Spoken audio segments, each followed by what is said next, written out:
Hello दोस्तों, आपके अपने चैनल एसजी नॉवल वर्ल्ड में आप सबका स्वागत है। ऐसे ही रोचक स्टोरी के लिए चैनल को सब्सक्राइब जरूर कर लीजिए। आइए अब एपिसोड कंटिन्यू करते हैं। एपिसोड 191, अपना नाम लेने का हक सिर्फ उसके नाम कर दे। धीरे धीरे उनकी करीबियां बढ़ रही थी। न कोई पर्दा था न दीवार। आहार्य उसे अपना बनाता उससे पहले ही इत्ती उसके चेस्ट पर अपने हाथ फेरते हुए नजरें झुकाकर शर्माते हुए बोली, लाइट और ब्लैंकेट। शर्मा कर उसने कसकर अपनी आंखें बंद करी। ऊपर से आज दोनों सोफे पर थे। ये सिचुएशन उसके लिए काफी ऑकवर्ड थी। भूल जाओ उन्हें। आहार्य ने फिर से उसके करीब आना चाहा, लेकिन इत्ती ने उसके चेस्ट पर हाथ रखकर उसके और अपने बीच दूरी कायम करते हुए कहा, प्लीज जाए न। आहार्य उसके बार बार रोकने से इरिटेट हो गया। उसने झुककर उसके गले पर बाइट करते हुए गहरी आवाज में कहा, पहले तड़पाती हूँ फिर रात भर रोती हूँ। वो उसके ऊपर से उसी हालत में उठ गया। इत्ती की नजर उस पर गई तो उसने जल्दी से अपनी आंखें बंद करते हुए धीरे से कहा, बेशर्म। अभी तो तुमने कुछ करने ही नहीं दिया और मुझे बेशर्म का टैग पहले ही दे दिया। उसने लाइट्स ऑफ की और ब्लैंकेट लेकर सोफे पर आ गया। उसने इत्ती और खुद को ठीक से ब्लैंकेट से कवर किया, लेकिन फिर भी आधा ब्लैंकेट सोफे के नीचे लटक रहा था। इस वक्त आहार्य इत्ती के ऊपर झुका उसे किस कर रहा था। दोनों की आंखें खुली थी। रूम में एकदम अंधेरा था, लेकिन फिर भी वो अंधेरे में एक दूसरे की झलक देख पा रहे थे। विंडो भी बंद कर दीजिए न। शायद इस बार वो उसे चिढ़ा रही थी, और सच में आहार्य इरिटेट हो गया। वो धीरे से उसके करीब आया। अचानक से ये सब महसूस करते हुए इत्ती की चीख निकल गई। उसने उसके चेस्ट पर स्क्रैच करते हुए कहा, आई वॉज नॉट रेडी। शुशब, तुम कुछ नहीं कहोगी सिर्फ मेरे नाम के सिवा? क्या नाम? मैं आपका नाम लूं? उसने झटके से आंखें खोली।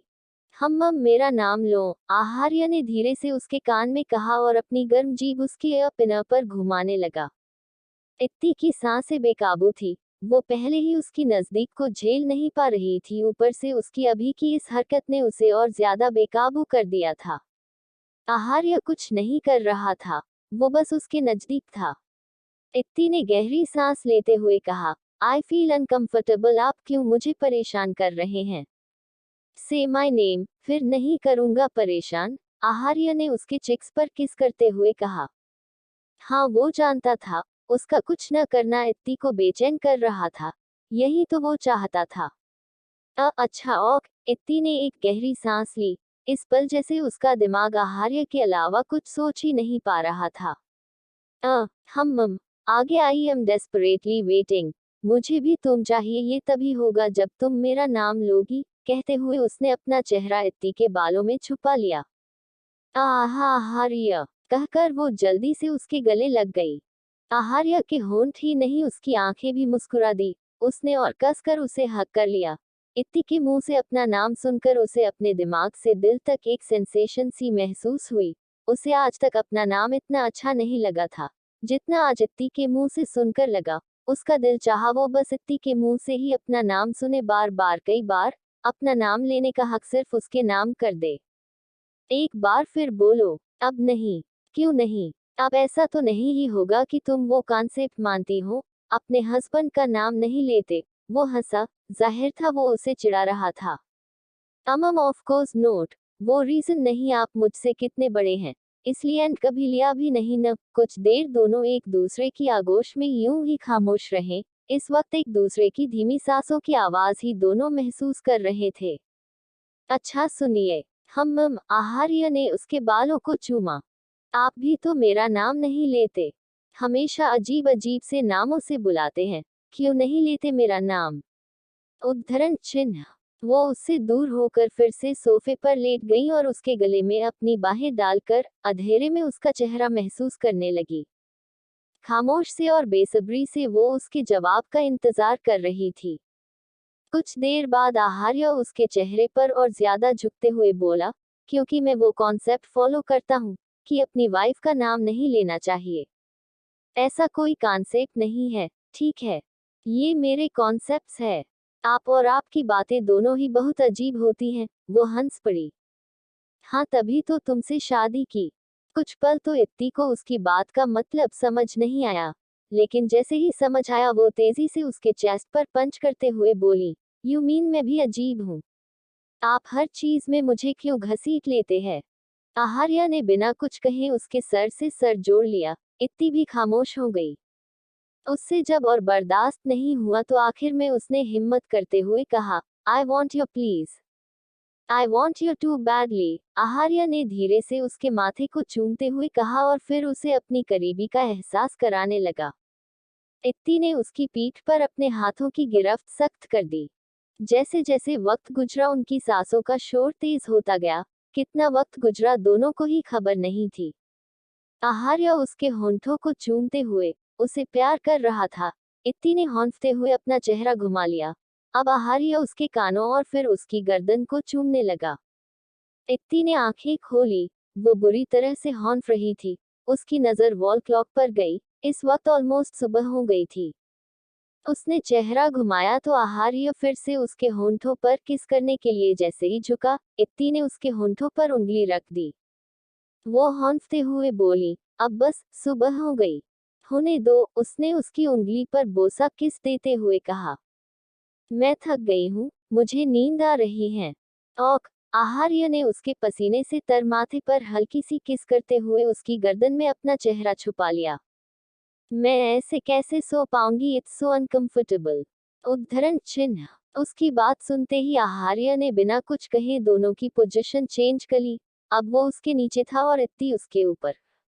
सो जाओ। उसकी उंगलियां इत्ती के बालों में आहिस्ती से घूम रही थी। इत्ती ने कोई जवाब नहीं दिया। वो सो चुकी थी। Episode 192 kissing scene. अब आगे। इत्ती बेड पर पेट के बल सोई हुई थी। उसकी पलकें फड़फड़ाए और उसने हल्के से अपनी आंखें खोली। कुछ थकान तो कुछ नींद से उसकी आंखें सुर्ख थी। उसने अपनी एक आंख फिर से बंद कर ली और एक आंख हल्की सी खोलकर वॉल क्लॉक पर टाइम देखा। सुबह के 9:30 बज रहे थे। झटके से उसकी दोनों आंखें खुल गई। इतना वक्त हो गया और आपने मुझे उठाया भी नहीं। उसने सर घूमकर देखा, बेड एकदम खाली था। उसे ध्यान आया कि आहार्य अब तक जा चुका होगा। वो उठकर बैठ गई। उसने साइड टेबल से अपना फोन उठाया। फोन ऑन करते ही उसकी आंखों के आगे एक मैसेज था। मैंने जानबूझकर तुम्हें नहीं उठाया, तो आज तुम जितना चाहे उतना सो सकती हो। इत्ती कुछ पल हेड रेस्ट पर सर टिका कर बैठ गई। उसने साइड से एक पिलो उठाकर अपनी गोद में रख लिया। वो कल रात के बारे में सोच रही थी। कल रात जो कुछ हुआ एक के बाद एक उसकी आंखों में फ्लैश हो रहा था। अम्मम, आप कहते हैं कि मैं कितना शर्म आती हूँ, लेकिन इसमें मेरी भी क्या गलती? आप हर रात मुझे शर्माने की एक नई वजह दे देते हैं। अब मैं आपको फेस कैसे करूंगी? उसने पिल्लों से अपना चेहरा छुपा लिया। उसका ध्यान गया कि आहार्य ने उसे हर बार की तरह अपनी शर्ट पहना दी थी। उसने शर्ट की कॉलर को थोड़ा ऊपर किया और उसे इनहेल करने लगी। उसे अपने हर हिस्से से आहार्य की खुशबू आ रही थी। उसके चेहरे पर एक अलग ही रौनक थी, जो अमूमन उसी शख्स के पास होती है जिसने अपनी जिंदगी में सब पा लिया हो, और इत्ती भी उन्हीं लोगों में से थी। उसने अपनी जिंदगी में अब तक सब कुछ पाया था। लव यू सो मच, न जाने मैं आपसे ये कब कह पाऊंगी। तुम चाहो तो उन्हें आज ही कह सकती हो। ये आवाज सुनकर इत्ती ने जल्दी से सर उठाकर डोर की तरफ देखा। वहां प्रगति खड़ी थी। उसे अचानक अपने सामने देखकर उसकी चीख निकल गई। भाभी सा, आप यहाँ अचानक? कहते हुए वो खुद को ब्लैंकेट से कवर कर रही थी।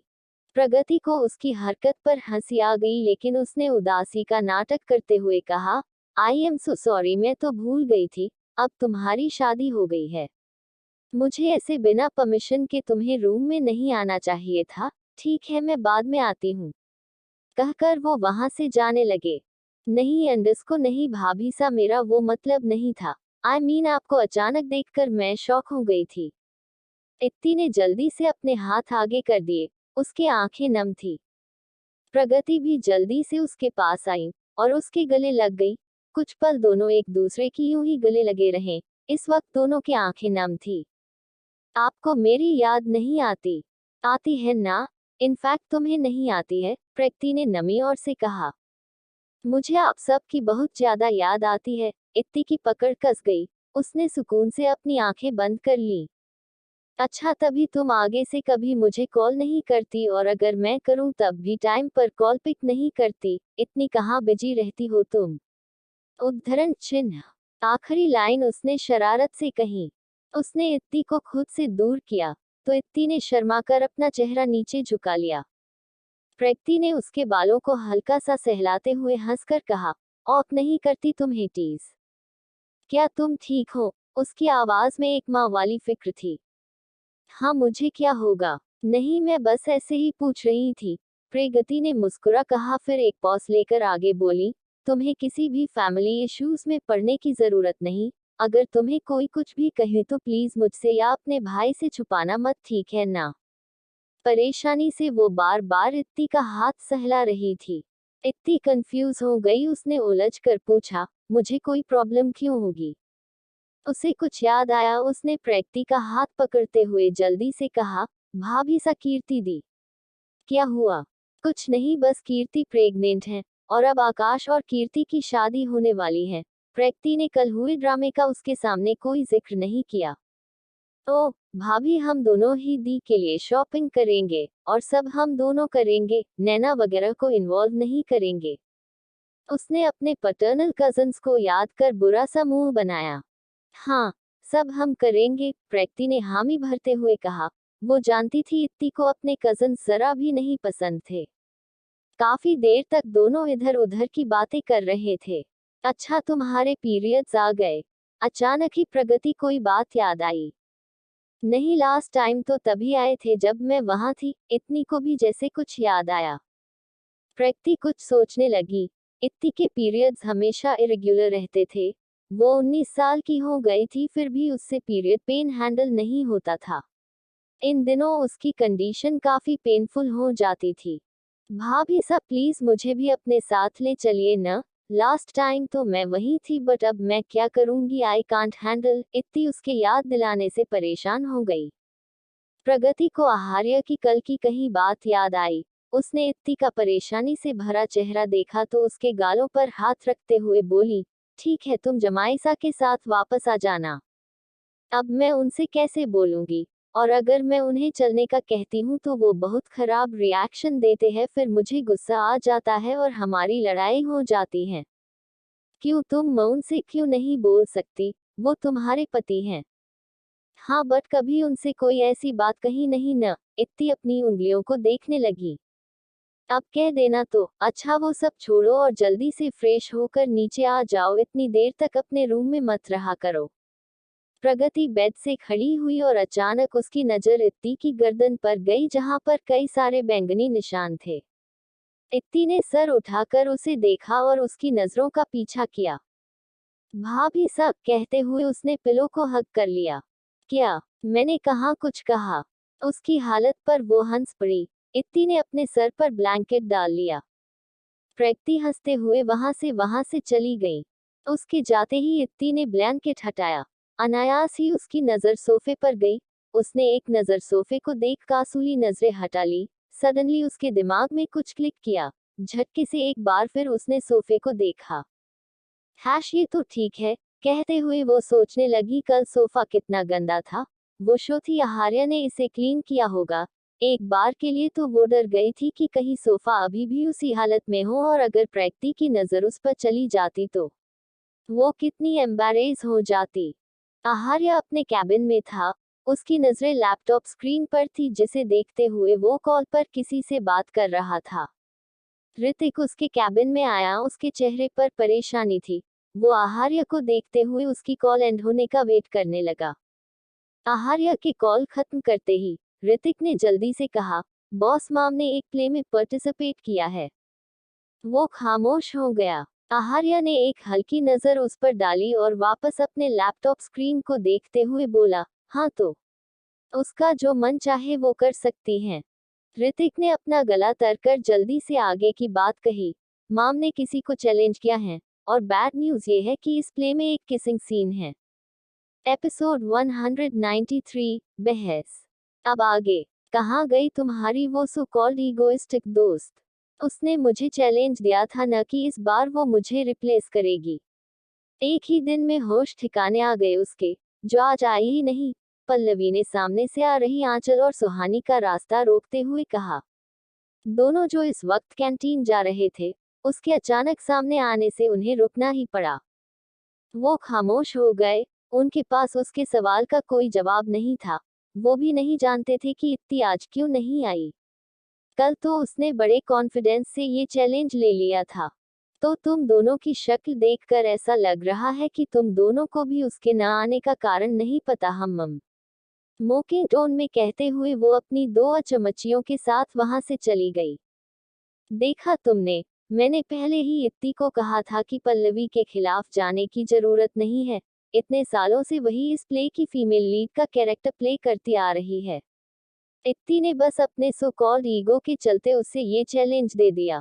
वो खुद तो मुसीबत में फंसी ही साथ हमें भी उसके चक्कर में सफर करना पड़ रहा है। सुहानी काफी गुस्से में थी।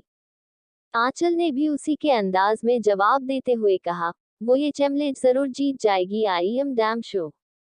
तुम दोनों को जो करना है करो, बट मुझे इन सब में इन्वॉल्व मत करो, सुहानी ने गुस्से से कहा और वहां से चली गई।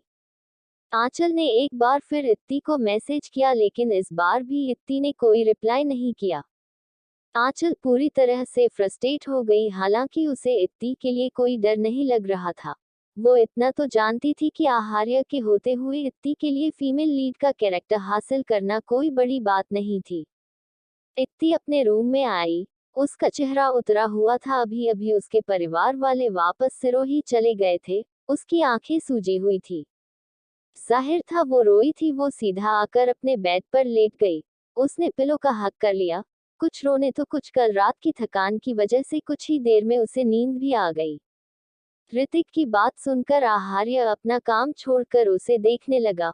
उसके चेहरे पर गुस्से वाले एक्सप्रेशंस थे। ऋतिक ने अपना गला तर किया और आगे उसे पूरी बात एक्सप्लेन करते हुए बोला, बॉस माम ने किसी पल्लवी नाम की लड़की को चैलेंज दिया है कि वो इस बार इस कैरेक्टर को हासिल करके रहेंगी। स्टोरी क्या है? आहार्य ने ठंडे लहजे से पूछा। तो ऋतिक ने अपना गला साफ करते हुए आगे कहा, बॉस ये एक फिक्शनल लव स्टोरी है, जिसमें फीमेल लीड की सौतेली माँ उसको बचपन से टॉर्चर करती है और फिर एक दिन फीमेल लीड की मुलाकात उसके प्रिंस चार्मिंग से होती है। कहते हुए उसने आहार्य को देखा, जिसका चेहरा हल्का हल्का लाल हो गया था, जाहिर था गुस्से से। आगे कहो, आहार्य ने खुद को काबू कर अपने दांत पीसते हुए कहा। ए बॉस वो। ऋतिक ने गहरी सांस ली और आगे बताना शुरू किया। फीमेल लीड अपने प्रिंस चार्मिंग की मदद करती है। What prince charming? Call that a male lead? Aaharya ने इरिटेट होकर कहा। ये बॉस क्या सच में फील करने लगे? उसने मन ही में सोचा, फिर आहार्य के कहे मुताबिक बोला, मेल लीड को फीमेल लीड से पहली नजर का प्यार हो जाता है, और फीमेल लीड को भी। शट अप, फीमेल लीड को क्यों होगा? वो ऑलरेडी मैरिड हैं और उसका एक हस्बैंड है। उसकी आवाज इतनी तेज थी कि ऋतिक भी घबरा गया। आहार्य बेकाबू सा हो गया था। इत्ती से जुड़ी छोटी से छोटी बात से वो बेकाबू हो जाता था। उसका अपने इमोशंस पर काबू नहीं रहता था। वो गलत नहीं कहता था। इत्ती ने उसे पागल कर दिया था। बॉस वो फीमेल लीड जो इस स्टोरी में है, ऋतिक ने अजीब सी स्माइल के साथ कहा। आहार्य ने अपनी आंखें बंद की और उसे आगे बोलने का इशारा किया। ऋतिक आगे बताने लगा। वो जैसे जैसे कह रहा था, उसका दिल जोरों से धड़क रहा था। उसे एहसास हुआ आगे जो वो कहने वाला था, उसे सुनकर आहार्य कहीं गुस्से में उसे जान से ना मार दे। अपनी सोच से बाहर आकर उसने आगे बताना शुरू किया। जब फीमेल लीड की मां को इस बारे में पता चलता है, तो वो फीमेल लीड को जहर दे देती है, जिससे फीमेल लीड एक गहरी नींद में सो जाती है। और इसका एंटीडोट प्यार है। यानी कि जब मेल लीड फीमेल लीड को किस करेगा, तभी फीमेल लीड उस गहरी नींद से जागेगी। ये कैसी बकवास स्टोरी है? उसके हाथ में पकड़ा पेन 2 टुकड़ों में बट चुका था। ऋतिक 2 कदम पीछे हो गया। उसने डरते हुए कहा, एग्जैक्टली बॉस, ये कैसे अजीब सी स्टोरी है? इस स्टोरी में तो कोई लॉजिक ही नहीं है। उसने ऊपरी दिल से कहा। हालांकि उसने भी ये नोवेल पढ़ रखी थी और ऋतिक खुद भी इस नोवेल का बहुत बड़ा फैन था, लेकिन वो ये बताकर अपने बॉस को प्रोवोक नहीं कर सकता था। इससे उसकी जॉब जो खतरे में पड़ सकती थी। इस वक्त आहार्य को इत्ती के ऊपर बेहद गुस्सा आ रहा था। उसने गुस्से से दांत पीसते हुए अपने मन में कहा, ये लड़की हमेशा हर काम बिना सोचे समझे करती है, क्या वो भूल गई कि वह मैरिड है? उद्धरण चिन्ह।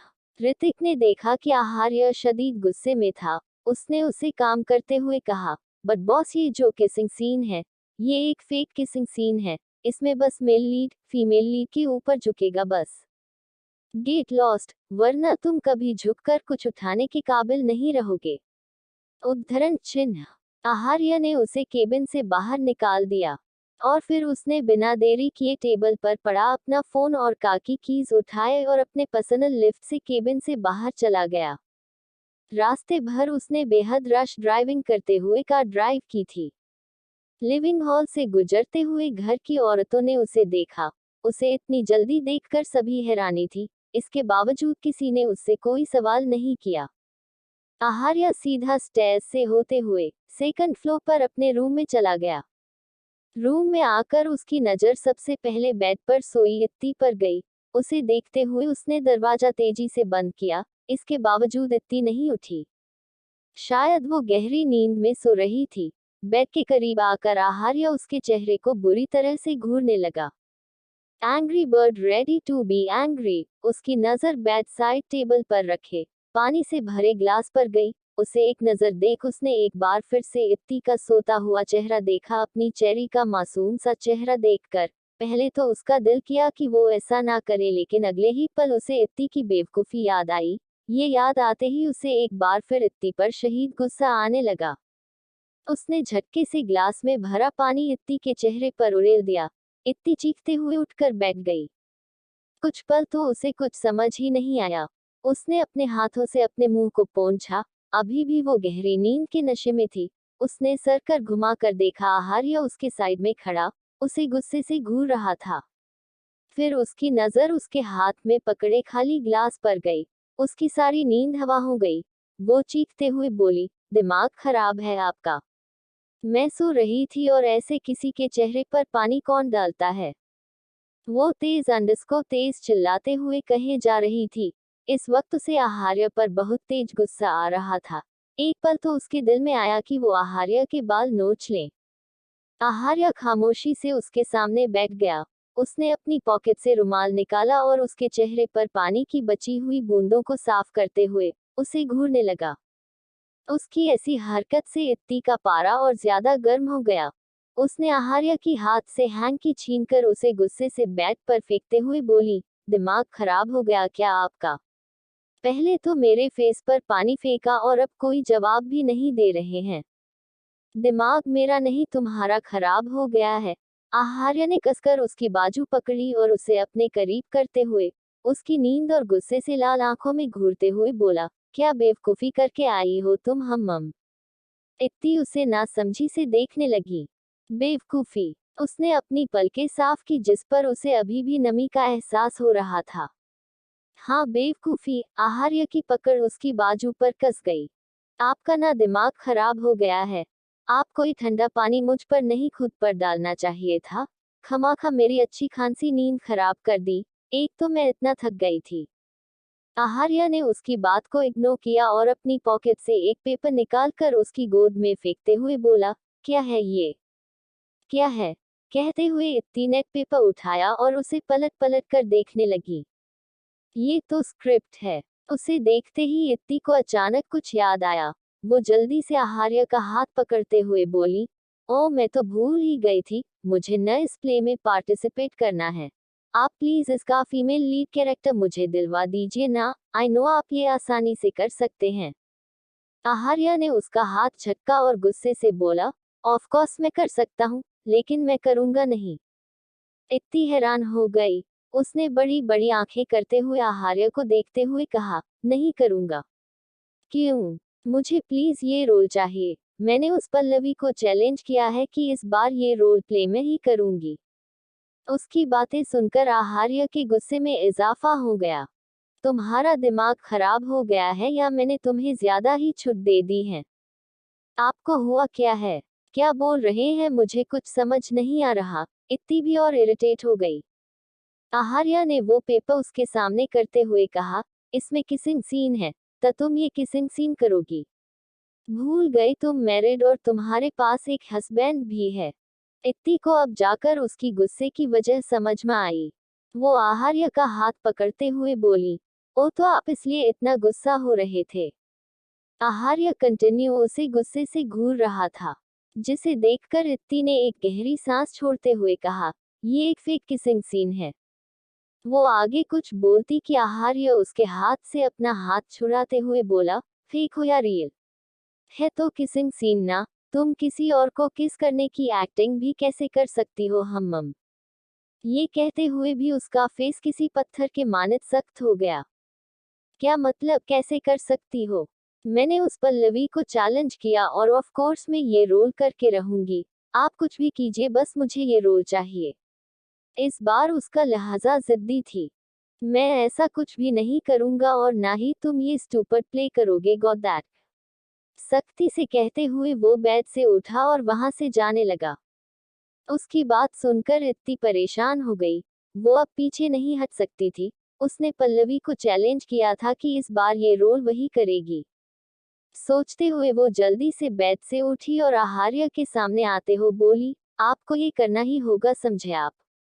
आहार्य उसके चेहरे पर झुका और उसकी आंखों में गुस्से से देखते हुए बोला, मैं ऐसा बिल्कुल भी नहीं करने वाला and I will make sure कि ये रोल तुम्हें बिल्कुल भी ना मिले यू नो ना माई एंग्री बर्ड मैं ऐसा कर सकता हूँ हम्मम। उसके गुस्से से लाल चेहरे को देखकर वो उसके पास से गुजर कर वॉशरूम में चला गया। उसने तेजी से दूर डोर बंद किया। इत्ती समझ गई कि इस वक्त वो बहुत गुस्से में है, लेकिन अभी वो खुद ही बहुत गुस्से में थी। आहार्य उसे कैसे मना कर सकता था? वो जिद्दी थी और आहार्य ने अब तक उसकी सारी जिद पूरी करके उसे और ज्यादा जिद्दी बना दिया था। मैं भी देखती हूँ, आप मेरी बात कैसे नहीं मानते। उसने अपने गीले बालों को अपने कान के पीछे किया और बेड पर बैठकर आहार्य के आने का वेट करने लगी। एपिसोड 194, वाइफ की ड्यूटी। अब आगे। इत्ती बेड पर बैठी थी, उसके पैर बेड के नीचे लटक रहे थे। अपना लेफ्ट पैर बार बार हिलाते हुए वो आहार्य का वेट कर रही थी। कुछ देर बाद वॉशरूम का दरवाजा खुला और आहार्य बाहर आया। सबसे पहले उसके नजर इत्ती पर गई। उसने एक नजर उसे देखा और बिना कुछ बोले सोफे पर जाकर बैठ गया। उसने टेबल पर रखा अपना लैपटॉप उठाया ही था कि इत्ती उसके सामने आते हुए उसे घूर घूर कर देखने लगी। आहार्य को उसकी इस हरकत की पूरी उम्मीद थी, लेकिन उसने उसे बिल्कुल इग्नोर किया और अपना लैपटॉप खोला ही था कि इत्ती ने उसे वापस बंद कर दिया। वो चिढ़ते हुए बोली, आप मेरी बात क्यों नहीं मान रहे हैं? आहार्य ने अपनी नजर उठाकर उसे देख और बिना किसी भाव के बोला, क्योंकि तुम्हारी बात मानने लायक नहीं है। इत्ती को उसकी बात सुनकर बहुत तेज गुस्सा आया, लेकिन अभी उसे आहार्य को मानना था। अगर वो चैलेंज हार गई तो उसकी कितनी इंसल्ट होगी, जो वो कभी बर्दाश्त नहीं कर सकती थी। इत्ती ने इस बार शांति से कहा, प्लीज ना, एक प्ले ही तो है। एग्जैक्टली ये एक बेसलेस प्ले है जिसमें एक बेकार सा किसिंग सीन है, इसलिए मैं नहीं चाहता तुम ये बकवास प्ले करो। इत्ती की बोलती बंद हो गई। उसने झुंझलाते हुए कहा, आप मुझ पर रिस्ट्रिक्शंस नहीं लगा सकते हैं। आहार्य सोफे पर लीन हुआ और उसे अपनी आंखें छोटी कर देखते हुए ठंडे लहजे में बोला, मैं बिल्कुल लगा सकता हूँ, लेकिन मैंने कभी ऐसा करने की कोशिश नहीं की। वो एक बार फिर खामोश हो गई। आहार्य अभी भी उसे ही देख रहा था। जो किसी गहरी सोच में थी, वो अच्छे से जानता था कि वो इतनी आसानी से हार मानने वाली नहीं थी। इत्ती ने फिर कुछ सोचा और तेज आवाज में बोली, मैं आपकी सारी बातें तो मानती हूँ ना, और एक अच्छी वाइफ होने के सारी ड्यूटीज भी निभाती हूँ, तो अब आपका भी फर्ज बनता है कि आप अपनी वाइफ की हर विश पूरी करें। उसकी बात सुनकर आहार्य की नजरें उसके चेहरे पर जम गई। इत्ती को एहसास हुआ शायद उसने फिर कोई गलती कर दी। आहार्य ने उसके चेहरे पर नजर जमाते हुए एक टेढ़ी स्माइल के साथ कहा, क्या तुम अपने वर्ड्स की रिस्पॉन्सिबिलिटी लेती हो? मैं अचानक इत्ती का सारा कॉन्फिडेंस, सारा गुस्सा हवा हो गया। उसने 2 कदम पीछे लिया। वो यहाँ से भागना चाहती थी, लेकिन उससे पहले आहार्य ने उसका हाथ पकड़ लिया। वो सोफे से खड़ा हुआ तो इत्ती सर उठाकर उसे देखने लगी। उसने डरते हुए अपना अपना गला तर किया। आहार्य बिना कुछ बोले उसे लेकर क्लोजेट रूम में चला गया। इत्ती को समझ नहीं आ रहा था वो क्या कर रहा था। आहार्या ने कबर्ड खोला जो पूरी तरीके से बिखरा हुआ था।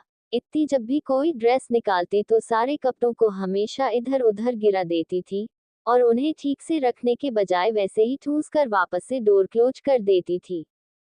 लेकिन आहार्य को जब भी वक्त मिलता वो अच्छे से उसके क्लोजेट को सेट कर देता था। इत्ती को इसका कोई ख्याल नहीं था। उसे लगा सर्वेंट्स कर देते होंगे, लेकिन वो कहीं जानती थी कि शादी के बाद कोई भी सर्वेंट या कोई भी उनके रूम में नहीं आया था। ये आहार्य का ही ऑर्डर था क्योंकि उसका मानना था कि इत्ती और उसकी एक पर्सनल लाइफ और स्पेस है, जहां आने का क्या इजाजत किसी को नहीं थी, किसी को भी नहीं। अपने कारनामों वो अपने सामने देख इत्ती का चेहरा शर्म से लाल हो गया। वो इधर उधर देखने लगी। आहार्या ने उसे एक नजर देखा और फिर नीचे झुककर नीचे सेक्शंस का दूर स्लाइड किया। इत्ती के शू सैंडलेस कलेक्शन का भी कुछ यही हाल था, वो भी बहुत बेतरतीब तरीके से रखे हुए थे। आहार्या खड़ा हुआ और टॉन्टिंग के अंदाज में बोला, वाइफ होने की ड्यूटी हम।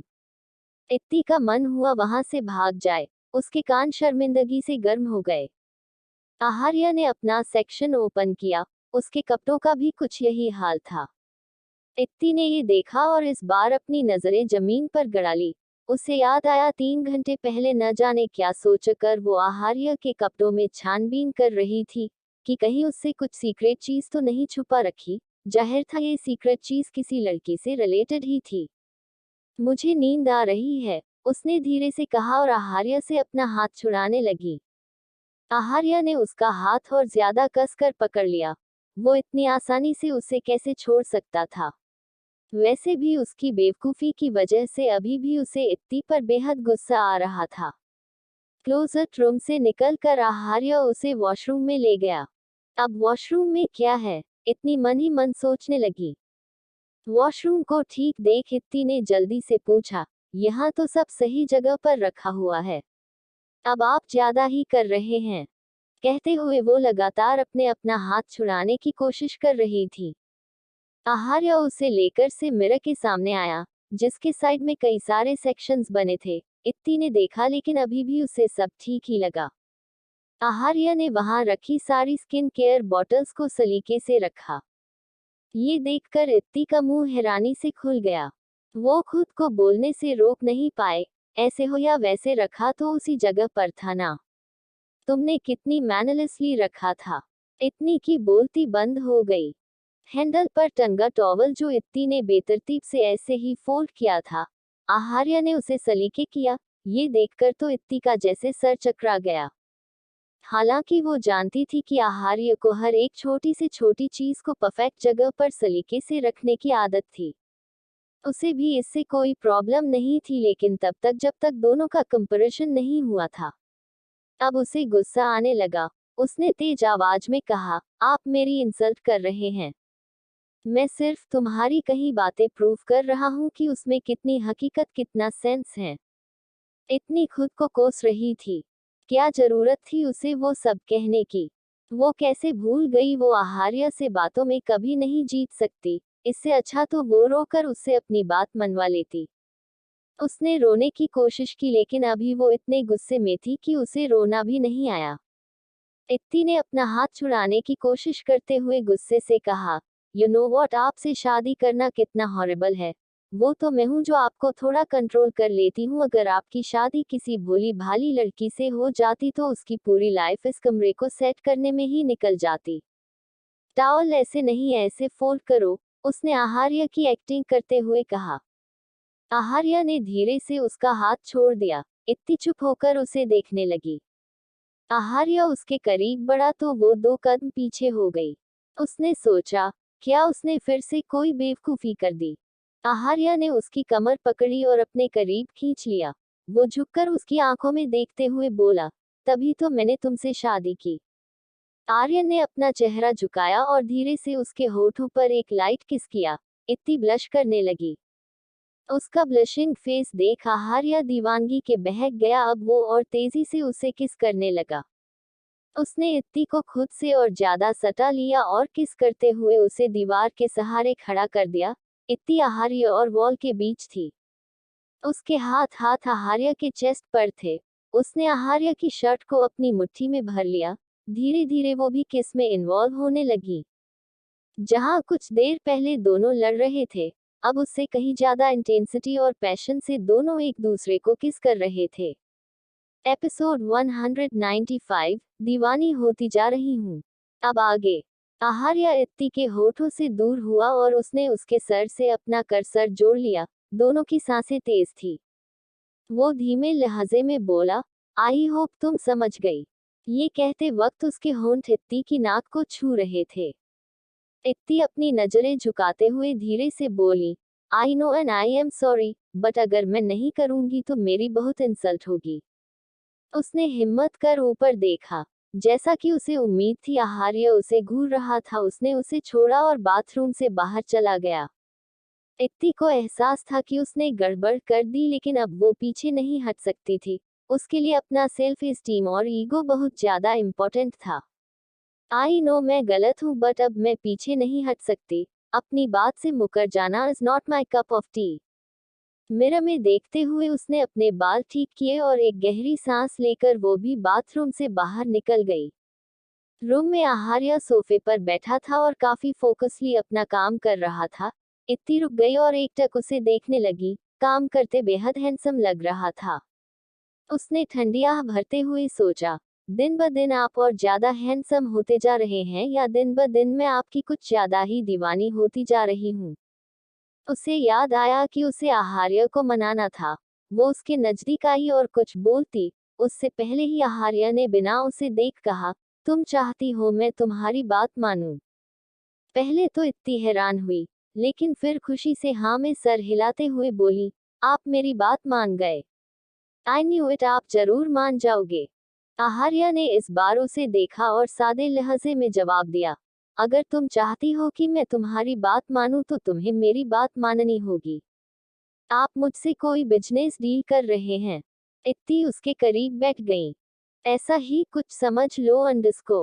Okay deal done. इत्ती ने अपना हाथ आगे बढ़ाया तो आहार्य ने एक नजर उसके हाथ को देखा और उसके बड़े हुए हाथ को इग्नोर कर बोला, वो मैं डिसाइड करूंगा। इस वक्त उसका लहजा फॉर्मल और ठंडेपन से भरा था। वो इस वक्त इस तरह से बात कर रहा था जैसे वो मीटिंग के वक्त अपने बिजनेस पार्टनर से करता था, बेहद ठंडेपन से। इत्ती को इस लहजे की आदत नहीं थी, क्योंकि उससे बात करते वक्त आहार्य की टोन बहुत ही प्योर और जेंटल रहती थी। उसका ऐसा ठंडापन सीधे इत्ती के दिल पर लगा। आहार्य भी इस बात को बखूबी समझ रहा था। अपनी फीलिंग को कंट्रोल कर वो अपनी बात कंटिन्यू करते हुए बोला, जाओ जाकर मेरे लिए कॉफी बनाकर लाओ। व्हाट? कॉफ? और मैं? इत्ती का मुंह हैरानी से खुल गया। उसके बड़े हुए हाथ की मुट्ठी बन गई। उसने जल्दी से न में सर हिलाते हुए कहा, आप किसी सर्वेंट से कह दीजिए मैं नीचे नहीं जाने वाली। उसने ध्यान दिया कि आहार्य ने कॉफ सिर्फ लाने के लिए नहीं, उसे कॉफी बनाने को कहा था। ये समझते ही वो गुस्सा करते हुए बोली, आपको पता है ना मुझे ये सब बनाना नहीं आता। आप मुझे ये सब करने के लिए कैसे कह सकते हैं। वो मुंह फुलाकर बैठ गई और अपने पैरों को फोल्ड कर लिया। ठीक है तो डील कैंसिल। इस टॉपिक को फिर से स्टार्ट मत करना। वेल अच्छा ही है तुम खुद मान गई।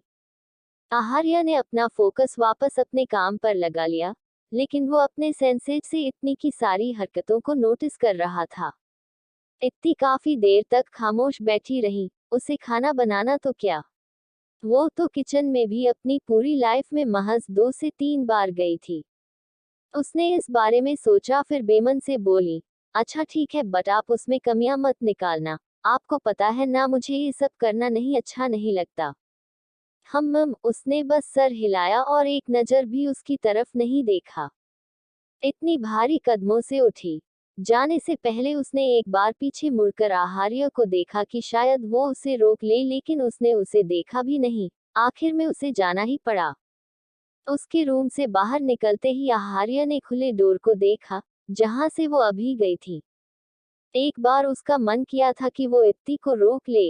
यह उसकी फीलिंग थी। वो जरा भी नहीं चाहता था कि इत्ती कोई भी ऐसा काम करे जो करना उसे पसंद नहीं। लेकिन अभी वो उस पर अपना गुस्सा जाहिर कर रहा था। डोर को देखते हुए उसकी फेस पर एक हल्की सी आ गई, जो जाहिर थी कि इस बार भी उसने इत्ती को बेवकूफ बनाया था। वो उसकी यह जिद बिल्कुल नहीं मानने वाला था। इस डील में मेरा नुकसान है, तो मैं इसमें इन्वेस्ट क्यों करूं? आहार्या ने अपना फोन खोला और इस प्ले के बारे में डिटेल्स पढ़ने लगा। उसके दिमाग में कुछ चल रहा था, शायद इत्ती की कॉल प्रॉब्लम का सल्यूशन। इसके लिए तुम्हें मनाना मेरे लिए डिफिकल्ट होगा, लेकिन मानना तो तुम्हें है ही। इत्ती नीचे आई तो घर की तीनों औरतें अभी भी हॉल में मौजूद थीं। इत्ती को देखते ही सुकन्या जी का मुंह बन गया। इत्ती ने भी इसे नोटिस किया। कुछ दिनों से वो उसे बेमतलब घूरती रहती थी, लेकिन उसे कौन सा इससे कोई फर्क पड़ता था।